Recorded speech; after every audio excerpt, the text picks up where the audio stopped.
Hello दोस्तों, स्वागत है आपका हमारे चैनल यूपी एग्ज़ाम क्विज़र में। दोस्तों, आज की वीडियो में हम 28 जून से संबंधित उत्तर प्रदेश के सभी एग्ज़ाम्स के लिए मोस्ट इम्पॉर्टेंट करंट अफेयर के क्वेश्चंस को डिस्कस करेंगे और हर एक क्वेश्चन से रिलेटेड आपको फैक्ट भी बताएंगे। और वीडियो के अंत में हम आपसे ये क्वेश्चन भी पूछेंगे जिसका जवाब आपको कमेंट बॉक्स में देना है। और अगर आपको इसकी PDF डाउनलोड करनी है तो इसकी PDF आप हमारे टेलीग्राम ग्रुप से डाउनलोड कर सकते हैं। टेलीग्राम ग्रुप की लिंक आपको वीडियो के डिस्क्रिप्शन में मिल जाएगी। और दोस्तों, ये जो Uttar Pradesh daily current affair का वीडियो है, ये यूपी के सभी कॉम्पिटिटिव एग्जाम्स के लिए मोस्ट इंपॉर्टेंट है। तो अगर आप उत्तर प्रदेश के किसी भी एग्जाम्स की तैयारी कर रहे हैं तो इस वीडियो को रेगुलर जरूर देखें। तो चलिए शुरू करते हैं। दोस्तों, वीडियो स्टार्ट करने से पहले उत्तर प्रदेश से संबंधित कुछ मोस्ट इंपॉर्टेंट करंट अफेयर के जो क्वेश्चन हैं उसको रिवाइज करेंगे। तो पहला क्वेश्चन ध्यान रखेंगे, भारत का पहला जो अमृत सरोवर है ये कहाँ पर जो है बन करके तैयार हुआ? तो उत्तर प्रदेश के रामपुर में। ध्यान रखेंगे, उत्तर प्रदेश के रामपुर में जो है देश का पहला अमृत सरोवर बन करके तैयार हुआ है। अगला क्वेश्चन ध्यान रखेंगे, वैक्यूम आधारित सीवर सिस्टम लगाने वाला भारत का पहला शहर कौन सा बना? तो ये आगरा बना है। ध्यान रखेंगे, आगरा। अगला क्वेश्चन है, राज्य का पहला आदिवासी संग्रहालय जो है कहाँ पर बना? तो उत्तर प्रदेश का जो पहला आदिवासी संग्रहालय है ये बलरामपुर में बना है। बलरामपुर में बना है। और गांव अगर पूछ लिया जाए किस गांव में, तो ध्यान रखेंगे इमिलिया कूडर गांव। अगला क्वेश्चन ध्यान रखेंगे, उत्तर प्रदेश का पहला हिस्ट्री म्यूजियम जो है ये कहां पर बनाया गया? तो उत्तर प्रदेश का जो पहला हिस्ट्री म्यूजियम है ये बना है लखनऊ चिड़ियाघर में। ध्यान रखेंगे, लखनऊ चिड़ियाघर में जो है प्रदेश का पहला हिस्ट्री म्यूजियम बनाया गया। ई पेंशन पोर्टल शुरू करने वाला पहला राज्य कौन सा है? तो ई पेंशन पोर्टल शुरू करने वाला पहला जो राज्य है देश का वो उत्तर प्रदेश है। अगला क्वेश्चन, दस्तक अभियान ये कहाँ से संबंधित है? तो ये उत्तर प्रदेश से संबंधित है। 1 जुलाई खेल योजना ये भी उत्तर प्रदेश से संबंधित है। जिस तरह से 1 जुलाई उत्पाद योजना जो है प्रदेश में चलाई जाती है, उसी तरह से 1 जुलाई खेल योजना भी प्रदेश में शुरू की गई है। इसके तहत क्या होगा कि हर एक जिले से जो है एक खेल को प्रोत्साहित किया जाएगा और एक खेल जो है हर एक जिले से चुना जाएगा। अगला क्वेश्चन ध्यान रखेंगे, संभव पोर्टल ये कहाँ से संबंधित है? तो ये भी उत्तर प्रदेश से संबंधित है। डॉक्टर से सुनिए पहल ये भी कहाँ से संबंधित है? ध्यान रखेंगे, उत्तर प्रदेश से संबंधित है। कुछ क्वेश्चन और उत्तर प्रदेश से रिलेटेड ध्यान रखेंगे, जैसे प्रदेश का पहला खादी प्लाजा जो है कहाँ पर बनाया गया? तो ये वाराणसी में बनाया गया। इसके अलावा प्रदेश का पहला ऐसा कौन सा रेस्टोरेंट बन गया है जहाँ पर जो है रोबोट काम करते हैं? तो ध्यान रखेंगे, रोबोट काम करने वाला जो प्रदेश का पहला रेस्टोरेंट है वो नोएडा में बना है। ध्यान रखेंगे, नोएडा में। और उस जो रोबोट नोएडा में काम करेंगे जो रेस्टोरेंट है, और रोबोट का नाम क्या है? तो रूवी और दीवा नाम के 2 रोबोट हैं जो कि उस रेस्टोरेंट में खाना सर्व करने का काम करते हैं। एक क्वेश्चन और ध्यान रखेंगे कि मोम के पुतलों का देश में एकमात्र म्यूजियम है। जो मोम के पुतले बनाए जाते हैं उसका एकमात्र म्यूजियम है, और वो कहाँ पर है? तो ध्यान रखेंगे, नोएडा में मैडम तुसाद का म्यूजियम। तो ये भी काफ़ी इंपॉर्टेंट है, ध्यान रखेंगे। तो ये सभी जो क्वेश्चन है मोस्ट इंपॉर्टेंट है आपके आने वाले एग्जाम्स के लिए, सभी को अच्छी तरीके से ध्यान रखना। दोस्तों, उत्तर प्रदेश लेखपाल के लिए अगर आपको ग्रामीण प्रवेश की ई बुक डाउनलोड करनी है तो इसकी लिंक आपको वीडियो के डिस्क्रिप्शन में मिल जाएगी, वहाँ से आप इस ई बुक को डाउनलोड कर सकते हैं। आज का सेशन शुरू करने से पहले हम कल के क्वेश्चंस का रिवीजन करेंगे। कल का पहला क्वेश्चन है, भारत में निर्यातक राज्यों की सूची में उत्तर प्रदेश किस स्थान पर रहा? तो उत्तर प्रदेश जो है ये 5वें स्थान पर रहा है। अगला क्वेश्चन है, हाल ही में इंडियन ऑयल कॉरपोरेशन ने किस नाम से सौर ऊर्जा से रिचार्जेबल स्टोव लॉन्च किया? तो सूर्य नूतन नाम से जो है इस स्टोव को लॉन्च किया गया। दोस्तों, उत्तर प्रदेश करंट अफेयर की लास्ट 1 ईयर की अगर आपको PDF डाउनलोड करनी है तो इसकी लिंक आपको वीडियो के डिस्क्रिप्शन में मिल जाएगी, वहाँ से आप इस PDF ई बुक को डाउनलोड कर सकते हैं। इसके साथ ही अगर आपको उत्तर प्रदेश करंट अफेयर की लास्ट 6 मंथ की PDF ई बुक डाउनलोड करनी है तो इसकी लिंक भी आपको वीडियो के डिस्क्रिप्शन में मिल जाएगी, तो वहाँ से आप ये दोनों PDF ई बुक डाउनलोड कर सकते हैं। और दोस्तों, इसे डाउनलोड करने में कोई प्रॉब्लम होती है तो साइट पर आपको व्हाट्सएप नंबर और ईमेल मिल जाएगा जिस पर आप कॉन्टैक्ट कर सकते हैं। अगला क्वेश्चन है, वर्तमान में रॉ के प्रमुख सामंत गोयल के कार्यकाल को कितने वर्ष के लिए बढ़ा दिया गया? तो 1 वर्ष के लिए जो है इनके कार्यकाल को बढ़ा दिया गया है। अगला क्वेश्चन है, कैनेडियन ग्रैंड प्रिक्स 2022 का खिताब किसने जीता? तो मैक्स वर्स्टप्पन ने जो है ये खिताब जीता है। अगला क्वेश्चन है, विश्व का सबसे बड़ा जीवाणु किस देश में खोजा गया? तो फ्रांस में खोजा गया है विश्व का सबसे बड़ा जीवाणु। अगला क्वेश्चन है, राष्ट्रीय MSME पुरस्कार 2022 में किस राज्य को प्रथम पुरस्कार मिला? तो जो ओडिशा है इसे जो है MSME पुरस्कार 2022 में प्रथम पुरस्कार मिला है। अगला क्वेश्चन है, निम्न में से संयुक्त राष्ट्र में भारत की अगली स्थायी प्रतिनिधि के रूप में किसे नियुक्त किया गया? तो रुचिरा कंबोज को जो है संयुक्त राष्ट्र में भारत की अगली स्थायी प्रतिनिधि के रूप में चुना गया है। अगला क्वेश्चन है, हाल ही में हमजा आब्दी बर्रे किस देश के नए प्रधानमंत्री बने? तो ये जो है सोमालिया के नए प्रधानमंत्री बने हैं। अगला क्वेश्चन है, हाल ही में इजराइल और किस राज्य सरकार ने क्षमता निर्माण एवं एकीकृत जल संसाधन प्रबंधन में एक संयुक्त घोषणा पर हस्ताक्षर किए? तो ध्यान रखेंगे इजराइल और हरियाणा ने। ऑप्शन नंबर डी यहाँ पर करेक्ट होगा। तो दोस्तों ये थे कल के क्वेश्चंस जिसका हमने रिवीजन किया। अब हम शुरू करते हैं आज का सेशन। आज का पहला क्वेश्चन है, उत्तर प्रदेश राज्य के किस जिले में पहला मंदिर संग्रहालय बनाया जाएगा? इसका जो करेक्ट आंसर है वो है ऑप्शन नंबर सी, अयोध्या में। रामनगरी अयोध्या में एक विशेष मंदिर संग्रहालय बनाया जाएगा। ध्यान रखेंगे मंदिर संग्रहालय जो है बनाया जाएगा कहाँ पर? अयोध्या में बनाया जाएगा। यहाँ पर क्या होगा? तो यहाँ पर लोगों को हजारों साल पुराने मंदिरों के साथ ही उनकी निर्माण शैलियों के बारे में जानकारी दी जाएगी। यहाँ प्राचीन शैलियों के मंदिरों के कई मॉडल बनाए जाएंगे और जो संग्रहालय होगा इसका ये जो संग्रहालय वो भी इस तरह से बनाया जाएगा कि यहाँ पर जब लोग प्रवेश करेंगे तो उन्हें किसी मंदिर का ही एहसास होगा। देश विदेश में लोगों को यहाँ हजारों साल पुराने मंदिरों की तकनीक पर शोध करने का भी मौका मिलेगा। इसके साथ ही संग्रहालय के लिए गुरुद्वारा ब्रह्मकुंड के पास जो है जमीन चिन्हित की गई है। तो ध्यान रखेंगे क्वेश्चन मोस्ट इंपॉर्टेंट रहेगा कि प्रदेश में जो है कहाँ पर मंदिरों का संग्रहालय बनाया जाएगा। तो ध्यान रखेंगे रामनगरी अयोध्या में जो है मंदिरों का संग्रहालय बनाया जाएगा। और यहाँ पर क्या होगा? तो यहाँ पर हजारों साल पुराने जो मंदिर हैं उनकी निर्माण शैलियों के बारे में जानकारी दी जाएगी कि किस तरीके से जो है प्राचीन काल में मंदिर बनाए जाते थे। और इसके साथ ही यहाँ पर क्या होगा? तो यहाँ पर जो है देश विदेश से जो लोग यहाँ पर आएंगे वो हजारों साल पुराने मंदिरों की तकनीकी पर शोध भी कर सकेंगे। तो ध्यान रखेंगे अयोध्या में बनाया जाएगा मंदिरों का संग्रहालय। अगला क्वेश्चन है, हाल ही में मुख्यमंत्री योगी आदित्यनाथ ने उत्तर प्रदेश के गांव में रहने वाले कितने लोगों को अक्टूबर 2023 तक घरौनी प्रमाण पत्र प्रदान किए जाने की घोषणा की? तो 2.5 करोड़ यानी 2.5 करोड़ लोगों को जो है 2023 तक घरौनी प्रमाण पत्र दिया जाएगा। 25 जून 2022 को मुख्यमंत्री योगी आदित्यनाथ ने घोषणा की कि उत्तर प्रदेश के गांव में रहने वाले लगभग 2.5 करोड़ लोग यानी लगभग 2.5 करोड़ लोगों को जो है 2023 तक अक्टूबर 2023 तक घरौनी प्रमाण पत्र दिए जाएंगे। अब दोस्तों घरौनी प्रमाण पत्र होता क्या है? तो घरौनी प्रमाण पत्र क्या है कि जो किसान होंगे, जो ग्रामीण स्तर के लोग होंगे, उनके पास खेती के कागजों के साथ साथ घर के कागज भी सरकारी रिकॉर्ड में दर्ज होंगे। जिससे क्या होगा कि जो ग्रामीण है वो तहसील जाकर के एक बार में ही अपनी खेती और अपने जो घर के कागजात हैं वो जो है निकलवा सकता है। और यही जो कागजात हैं यानी कि खेती के साथ साथ जो घर के कागजात हैं जिनका रिकॉर्ड तहसील में रहेगा उनको ही क्या कहा जाता है? उनको ही घरौनी कहा जाता है। यानी जो घरौनी प्रमाण पत्र है इसमें उनकी सारे भूमि अभिलेख जो है वो उनका रिकॉर्ड रहता है। तो ध्यान रखेंगे घरौनी प्रमाण पत्र की बात यहाँ पर की गई है।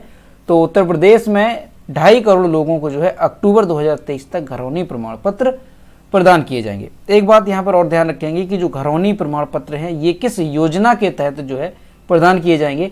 तो स्वामित्व योजना। नाम ध्यान रखेंगे, स्वामित्व योजना। कौन सी है? स्वामित्व योजना जो है, स्वामित्व योजना, इसके तहत जो है ये घरौनी प्रमाण पत्र वितरित किए जाते हैं। अगर दोस्तों लाभ की बात की जाए कि इसका लाभ क्या होगा घरौनी प्रमाण पत्र का, तो इसका लाभ ये है कि गांव में अक्सर क्या है कि संपत्ति और कब्जे को लेकर के लड़ाई झगड़े होते रहते हैं। अब इसमें कमी आएगी क्योंकि गांव के लोग जो है उनके पास अपने घरों के कागजात होंगे। तो अगर कोई आवश्यकता पड़ती है तो वो तहसील जाकर के उसका रिकॉर्ड जो है निकला सकते हैं। तो यहाँ पर जो है लड़ाई झगड़े कम होंगे। और इसके साथ ही एक और लाभ यहाँ पर होगा कि जो गांव के लोग हैं वो अपने मकान की घरौनी को बंधक रखते हुए क्या कर लेंगे? बैंक से लोन भी ले सकते हैं अपनी ज़रूरत के आधार पर। तो ध्यान रखेंगे इस तरह का लाभ होगा घरौनी प्रमाण पत्र दिए जाने के बाद। मुख्यमंत्री ने यह घोषणा की कि 11 लाख ग्रामीणों को घरौनी प्रमाण पत्र वितरित करने के लिए आयोजित एक कार्यक्रम में संबोधन के दौरान ये जो घोषणा है वो मुख्यमंत्री ने की। मुख्यमंत्री ने कहा कि इस योजना से पहले 34 लाख लोग लाभान्वित हो चुके हैं। उन्होंने यह भी बताया कि लाभार्थियों को प्रमाण पत्र वितरण में तेजी लाने के लिए राज्य के 1,10,300 राजस्व गांव में ड्रोन द्वारा भूमि का सर्वेक्षण इस वर्ष अगस्त तक पूरा कर लिया जाएगा। यानी जो लोगों की जमीन है उसका सर्वेक्षण किया जा रहा है और ड्रोन द्वारा जो है भूमि का सर्वेक्षण किया जा रहा है। तो ध्यान रखेंगे अक्टूबर 2023 तक कितना लक्ष्य रखा गया है, तो 2.5 करोड़ लोगों को जो है घरौनी प्रमाण पत्र दिया जाएगा। अगला क्वेश्चन है, उत्तर प्रदेश के किस जिले से अमेरिका में शहद का निर्यात किया जाएगा? इसका जो करेक्ट आंसर है वो है ऑप्शन नंबर ए, सहारनपुर से। दोस्तों सहारनपुर से, जो सहारनपुर जनपद है उत्तर प्रदेश का, यहाँ से जो है देश के यानी दुनिया के कई सारे देशों में शहद जो है भेजा जाएगा। अब यहाँ पर आप देखेंगे कि जो 400 कुंटल शहद है, 400 कुंटल जो शहद है ये पहला ऑर्डर है और ये अमेरिका को मिल चुका है, यानी अमेरिका में भेजा जाएगा 400 कुंटल शहद। दूसरी बात की जाए 200 कुंटल का दूसरा जो ऑर्डर है वो ऑस्ट्रेलिया से अंतिम प्रक्रिया में है, यानी 200 कुंटल जो शहद है वो ऑस्ट्रेलिया भेजा जाएगा और जो अमेरिका में शहद भेजा जाएगा वो कितना है, 400 कुंटल। जबकि 10 ton bee wax, 30 quintal wax seed और मौन पालन के 500 डिब्बे हाल ही में ऑस्ट्रेलिया भेजे गए हैं। तो ये बात यहाँ पर ध्यान रखेंगे दोस्तों। यहाँ पर एक वर्ड है मौन पालन, इसका मतलब क्या है, तो मधुमक्खी पालन को ही क्या कहते हैं, मौन पालन कहते हैं। तो ध्यान रखेंगे कि जो उत्तर प्रदेश का जिला है सहारनपुर, ये जो है इस समय खूब चर्चा में है। क्यों? क्योंकि यहाँ से जो है शहद दुनिया भर में भेजा जा रहा है। अमेरिका में 400 कुंटल का जो है ऑर्डर मिला है, अमेरिका में 400 कुंटल भेजा जाएगा, 200 कुंटल ऑस्ट्रेलिया, और इसके अलावा भी यहाँ पर ये सारी जो बातें हैं यहाँ पर दी गई हैं। तो ध्यान रखेंगे सहारनपुर से जो है जो शहद है वो भेजा जा रहा है। काफ़ी इंपॉर्टेंट रहेगा, सहारनपुर का नाम याद रखेंगे। अगला क्वेश्चन है, हाल ही में किसने भारत एनकैप मसौदे को मंजूरी दी? इसका जो करेक्ट आंसर है वो है option number D, Nitin Gadkari. दोस्तों केंद्रीय सड़क परिवहन और जो राजमार्ग मंत्री हैं नितिन गडकरी, इन्होंने भारत एनकैप यानी कि new car assessment programme, Hindi में कहेंगे नई कार आकलन कार्यक्रम, शुरू करने के लिए मसौदा GSR अधिसूचना को मंजूरी दे दी है, जिसमें भारत के ऑटोमोबाइल को क्रैश टेस्ट में उनके प्रदर्शन के आधार पर स्टार रेटिंग दी जाएगी। भारत नया कार्य मूल्यांकन कार्यक्रम यानी भारत एनकैप देश में सुरक्षित वाहनों के विनिर्माण के लिए मूल उपकरण निर्माताओं के बीच एक स्वस्थ प्रतिस्पर्धा को बढ़ावा देने के साथ साथ ग्राहकों को स्टार रेटिंग के आधार पर सुरक्षित कारों को चुनने का विकल्प देगा और उपभोक्ता केंद्रित मंच के रूप में काम करेगा। तो दोस्तों ध्यान रखेंगे भारत NCAP यानी भारत एनकैप जो कार्यक्रम है इसे जो है भारत में भी अब शुरू किया जाएगा। अब ये है क्या भारत एनकैप कार्यक्रम जिसे नितिन गडकरी ने जो है मंजूरी दी है। तो दोस्तों क्या है कि जो वाहन निर्माता कंपनी होती हैं, जैसे कोई कार बनाई जाती है तो उसका क्या है कि टेस्ट किया जाता है। जैसे ही गाड़ी लॉन्च होती है, लॉन्च के पहले भी कर लिया जाता है और कई बार लॉन्च के बाद में भी किया जाता है और उसका क्रैश टेस्ट किया जाता है। यहाँ पर आप एक इमेज देखिए, ये जो है इस तरह से क्रैश टेस्ट किया जाता है। यानी ये कार होती है, इसे जो है 64 किलोमीटर प्रति घंटे की जो रफ्तार होती है उस रफ्तार से जो है लड़ाया जाता है, यानी इसका टेस्ट किया जाता है ये गाड़ी कितनी सेफ है इस आधार पर। अभी क्या है कि ग्लोबल एनकैप में टेस्ट किया जाता है इसका। अभी तक हमारे देश में ऐसा कोई टेस्ट नहीं होता था, जो गाड़ियां हैं वो बाहर भेजी जाती थी विदेश में। अभी क्या है कि हमारे देश में भी इस तरह का टेस्ट किया जाएगा, यानी जो कारें हैं, जो नई कार बनाई जाएगी उसका टेस्ट किया जाएगा कि ये जो कार है ये कितनी सेफ है।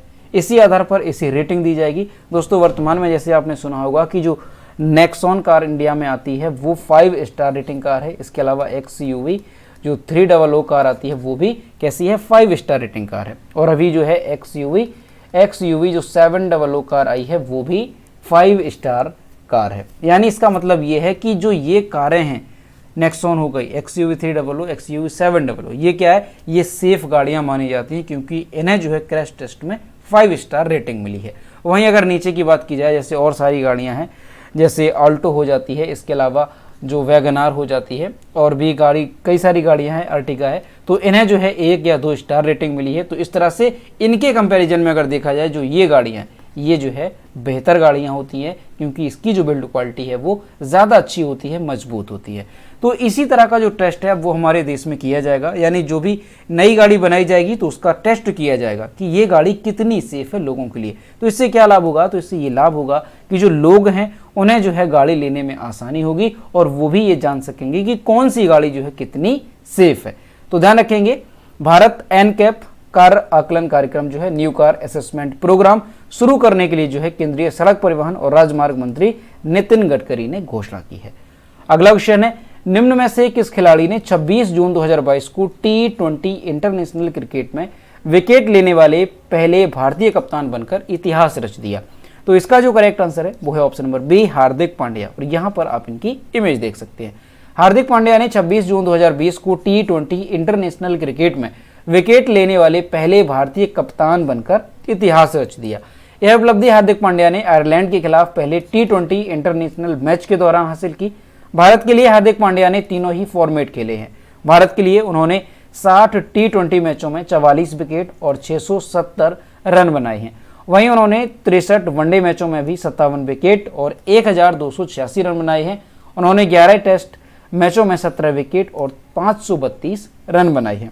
महेंद्र सिंह धोनी की कप्तानी में हार्दिक पांड्या ने साल 2016 में ऑस्ट्रेलिया के विरुद्ध अपना T20 डेब्यू किया था। वे भारतीय टीम के सबसे अच्छे ऑलराउंडर्स में से एक है।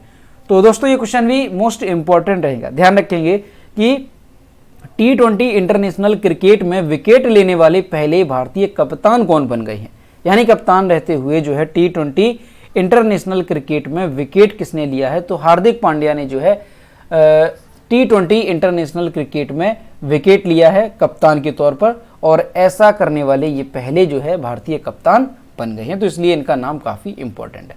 अगला क्वेश्चन है, हाल ही में जारी फीफा विश्व रैंकिंग में भारतीय पुरुष फुटबॉल टीम कौन से स्थान पर रही? इसका जो करेक्ट आंसर है वो है ऑप्शन नंबर सी, 104वें स्थान पर।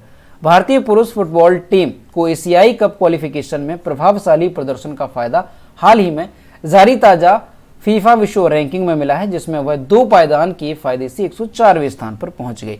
एशियाई फुटबॉल परिसंघ के सदस्यों में भारत पहले की तरह 19वें स्थान पर बना हुआ है। पुरुषों की वर्ल्ड रैंकिंग में ब्राजील टॉप पर बना हुआ है। उसके बाद Belgium, Argentina, France, England, Spain, Italy, Netherlands, Portugal और डेनमार्क का नंबर आता है।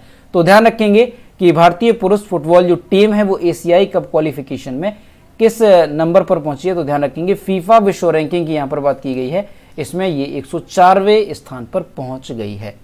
अगला क्वेश्चन है, हाल ही में किसे भारतीय ओलंपिक संघ IOA का कार्यवाहक अध्यक्ष नियुक्त किया गया? तो अनिल खन्ना को जो है भारतीय ओलंपिक संघ का कार्यवाहक अध्यक्ष नियुक्त किया गया। यहाँ पर आप इनकी इमेज देख सकते हैं। भारतीय ओलंपिक संघ का कार्यवाहक अध्यक्ष अनिल खन्ना को नियुक्त किया गया है। दिल्ली हाईकोर्ट ने IOA के वरिष्ठ उपाध्यक्ष अनिल खन्ना को संघ के अध्यक्ष पद के कर्तव्यों का निर्वहन करने का आदेश दिया। वयोवृद्ध खेल प्रशासक नरेंद्र बत्रा को, दोस्तों अभी क्या है वर्तमान में, इनसे पहले जो ये भारतीय ओलंपिक संघ के अध्यक्ष थे वो कौन थे? नरेंद्र बत्रा। तो इन्हें जो है दिल्ली उच्च न्यायालय द्वारा अवमानना की कार्यवाही में भारतीय ओलंपिक संघ के अध्यक्ष के रूप में कार्य समाप्त करने का आदेश दिया गया था। 1 महीने बाद उन्हें शीर्ष पद छोड़ने के लिए कहा गया था। तो ध्यान रखेंगे अभी क्या है कि भारतीय ओलंपिक संघ के कार्यवाहक अध्यक्ष बनाए गए हैं। कौन है? तो अनिल खन्ना को जो है नियुक्त किया गया है कार्यवाहक अध्यक्ष के तौर पर भारतीय ओलंपिक संघ के। अगला क्वेश्चन है, किस राज्य की रहने वाली श्रेया लेंका भारत की पहली K-पॉप स्टार बन गई हैं? इसका जो करेक्ट आंसर है वो है ऑप्शन नंबर बी, ओडिशा। और यहाँ पर आप इनकी इमेज देख सकते हैं। ओडिशा की रहने वाली श्रेया लेंका भारत की पहली K-पॉप स्टार बन गई हैं। श्रेया का ब्लैक स्वान बैंड के लिए चयन यूट्यूब पर ऑडिशन देकर हुआ। श्रेया ने कई सारे K-ड्रामा देखकर और ऑनलाइन ही कोरियन भाषा सीखी थी। पिछले साल दिसंबर में राउरकेला के शहर की श्रेया को कोरियाई पॉप बैंड ब्लैक स्वान का मेंबर बनने के लिए आखिरी फेज के लिए चुना गया था। इसके तहत उनकी सियोल में ट्रेनिंग हुई। इस ग्रुप के एक सदस्य ने नवंबर 2020 में ग्रुप को छोड़ दिया। इसके बाद DR म्यूजिक ने पिछले साल मई में ग्लोबल अनाउंसमेंट की थी और इसके बाद जो श्रेया है इनका यूट्यूब ऑडिशन प्रोग्राम हुआ और इसके बाद जो है इनका इसमें चयन किया गया। तो अब यहाँ पर जो सबसे पहली बात आती है कि K-पॉप स्टार का मतलब क्या है, कि जो भारत में अभी तक कोई जो है नहीं बन पाया। तो ध्यान रखेंगे ये श्रेया लेंका जो है उड़ीसा की रहने वाली, ये जो है भारत से पहली K-पॉप स्टार बनी है। तो K-पॉप स्टार का मतलब क्या है? तो दोस्तों पॉप स्टार K-पॉप स्टार जो है ये क्या होते हैं? ये एक तरह के सिंगर होते हैं। ठीक है, K-पॉप स्टार क्या होते हैं? सिंगर होते हैं। और दोस्तों K-पॉप स्टार एक साउथ कोरियन रियलिटी टीवी प्रतियोगिता सीरीज है। इसमें जो है 3 जज होते हैं और वो जो है इस प्रतियोगिता में जो परफॉर्मेंस करते हैं उसके आधार पर जो है स्टार को चुनते हैं। तो ध्यान रखेंगे के पॉप स्टार बनना क्या है कि ये एक तरह के सिंगर होते हैं, और ये कहाँ के सिंगर होते हैं तो ध्यान रखेंगे साउथ कोरिया, बात यहाँ पर यही, साउथ कोरिया के ये सिंगर होते हैं और साउथ कोरिया में ही जो है ये सिंगिंग करते हैं। तो जो श्रेया लेंका है ये भारत की पहली के पॉप स्टार बन गई हैं, तो इनका नाम ध्यान रखेंगे। अगला क्वेश्चन है, किस राज्य से संबंधित सार्वजनिक परिवहन सेवा मो बस को प्रतिष्ठित संयुक्त राष्ट्र लोक सेवा पुरस्कार से सम्मानित किया गया? इसका जो करेक्ट आंसर है वो है ऑप्शन नंबर सी, यहाँ पर करेक्ट हो जाएगा ओडिशा। दोस्तों ओडिशा स्थित सार्वजनिक परिवहन सेवा ओडिशा से संबंधित थी मो बस सेवा। तो इसे जो है कोविड-19 से दुनिया को बेहतर ढंग से उबरने में भूमिका और प्रयासों के लिए प्रतिष्ठित संयुक्त राष्ट्र पुरस्कार से सम्मानित किया गया। यह पुरस्कार दुनिया को कोविड-19 से बेहतर तरीके से उबरने में मदद करने के लिए 10 नवाचारों को मान्यता देते हैं और जीत हासिल करने वाली पहल बच्चों को सुरक्षित रखने, लैंगिक समानता को आगे बढ़ाने और पानी के नीचे जीवन की रक्षा करने में मदद करती है। तो ध्यान रखेंगे कि जो ओडिशा में एक योजना शुरू की गई थी मो बस योजना, तो इसे जो है अभी एक अवार्ड से सम्मानित किया गया। किस अवार्ड से? तो ध्यान रखेंगे प्रतिष्ठित संयुक्त राष्ट्र पुरस्कार से इसे सम्मानित किया गया है, कोविड-19 से दुनिया को बेहतर ढंग से उबरने में भूमिका अदा करने में। तो ध्यान रखेंगे काफ़ी इंपॉर्टेंट रहेगा क्योंकि इसे जो है संयुक्त राष्ट्र पुरस्कार से सम्मानित किया गया है इस योजना को। तो ध्यान रखेंगे मो बस जो योजना है ये किस राज्य से संबंधित है? तो ये ओडिशा से संबंधित है। अगला क्वेश्चन है, मध्य प्रदेश ने बेंगलुरु में रणजी ट्रॉफी 2021-22 के फाइनल में 41 बार की चैंपियन मुंबई की टीम को कितने विकेट से हराकर पहली बार यह खिताब जीत लिया? तो 6 बार जो है हराकर, ऑप्शन नंबर बी यहाँ पर करेक्ट है। मध्य प्रदेश ने बेंगलुरु में रणजी ट्रॉफी 2021-22 के फाइनल में 41 बार की जो चैंपियन है मुंबई की टीम, इसे जो है 6 विकेट से हरा करके पहली बार ये खिताब जीत लिया। फाइनल में मध्य प्रदेश के यश दुबे, शुभम वर्मा और रजत पाटीदार ने शतक बनाए। मध्य प्रदेश की टीम 1998-99 सीजन के बाद जो है पहली बार रणजी के फाइनल में पहुंची थी। तो ध्यान रखेंगे मध्य प्रदेश की जो बेंगलुरु में रणजी ट्रॉफी है इसने जो है किसे हरा दिया है? मुंबई की टीम को। तो दोस्तों ये थे 28 जून से संबंधित उत्तर प्रदेश के सभी एग्जाम्स के लिए मोस्ट इंपॉर्टेंट करंट अफेयर के क्वेश्चन जो कि हमने डिस्कस किया। हम देखते हैं कल की वीडियो को क्वेश्चन।